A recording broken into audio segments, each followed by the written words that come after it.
بسم الله الرحمن الرحیم. غواړئ چې د اختر لپاره دا ډول ښایسته ډیزاین شوي عکسونه په خپل موبایل کې په ډېر اسانه طریقې سره جوړ کړئ، نو دا ډېر په اسانه طریقه سره کیږي. لومړی به راشئ، تاسو به دغه پیکسل اپ خلاص کړئ.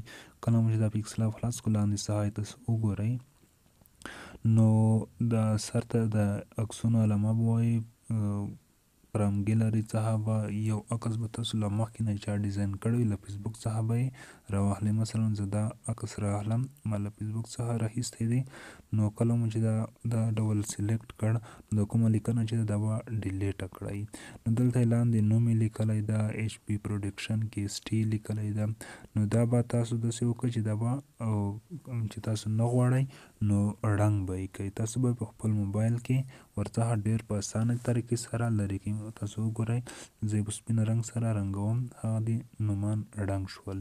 نو دا ډېر په اسانه طریقه سره دا نوم هر څه تاسو ورڅخه ډیلیټ کولی شئ او عکس ورڅخه ډیلیټ کولی شئ. نو بیا وروسته مثلا زه د ایچ پی پروډکشن کې سټي پرېږدم، ځکه چې دا زما د خپل چینل نوم دی. نو تاسو کولی شئ چې ورڅخه لرې کړئ. نو دا ډېر په اسانه طریقه سره کیږي. نو زه اوس راغلم، دلته یو نوم ورلیکم، مثلا چې کوم نوم تاسو خوښ هغه نوم به ولیکئ. د نیو ټیکس به راواخلئ. کله مو چې نیو ټیکس راواخیست، پاس په پین یا قلم باندې به ټیک وکئ. ګورئ زه دا انګلیسي لیکنه رنګوم. دلته چې تاسو کوم نوم ورکوئ، څه ډول نوم لیکئ، د خپلې خوښې نوم به ولیکئ. مثلا زه دلته لیکم ستاسو دوست احمد به ولیکم. زه اوس دا نوم لیکم، مثلا ما ستاسو دوست احمد ولیکلو. نو زه دلته راغلم. نو تاسو به اوس په خپله خوښه دلته ډیزاین د لیکنې ته ور بدلولی شئ، یعنې فونټ به ور بدل کړئ. دلته زیاتې لیکنې شته، کومه لیکنه کوم فونټ ورکوئ. نو تاسو چې کوم یو مو خوښ شو، مثلا زه یوه فونټ خوښوم، مثلا دا فونټونو کې به زه دا فونټ مې خوښ شو. تاسو یې وګورئ، اوس اوکې کوم یې، یعنې لیکنه غټه شوه. نو تاسو د لیکنې رنګ هر څه بدلولی شئ، که سایز یې کوچنی کولی او لوی کولی شئ. دا ډېر په اسانه طریقه کیږي. نو کله مو چې دا ډول انتخاب کړو، نوم مو هر څه ور بدل کړو، نو اوس به راشئ تصویر به ور بدل کړئ. څنګه تصویر ور بدلوم؟ نو زه دلته یو تصویر ور بدلوم. تاسو اوس کتلی شئ دغه تصویر چې ده، زه دا تصویر ورڅخه لرې کوم، یو بل تصویر ورته انتخابوم چې څنګه تصویر راواخیستل شي، څنګه ورباندې ولګول شي. پس درې ټکو باندې کلیک کوم، دلته ګیلري ته راځم. کله چې ګیلري ته راغلو، نو له ګیلري څخه یو عکس انتخابوم. مثلا زه دلته دغه د ماشومې عکس انتخابوم، د عکس ورباندې لګوم.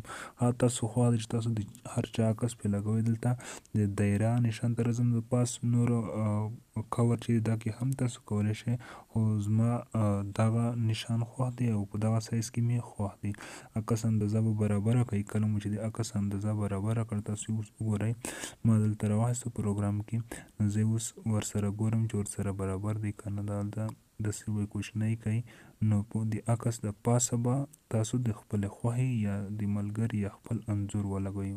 ګورئ ما په ولګولو، لاندې هغه بل انځور پټ شو. نو ډېر په ښایسته انداز سره دغه د اختر د مبارکۍ پوسټ ډیزاین شو. نو دا ډېر په اسانه طریقه سره ډیزاین کیږي.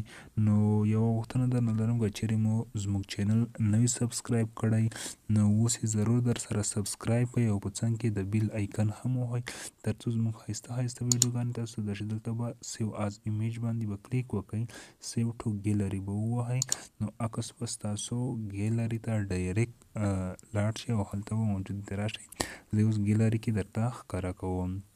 نو ما نور عکسونه هم ډیزاین کړي، تاسو یې وګورئ.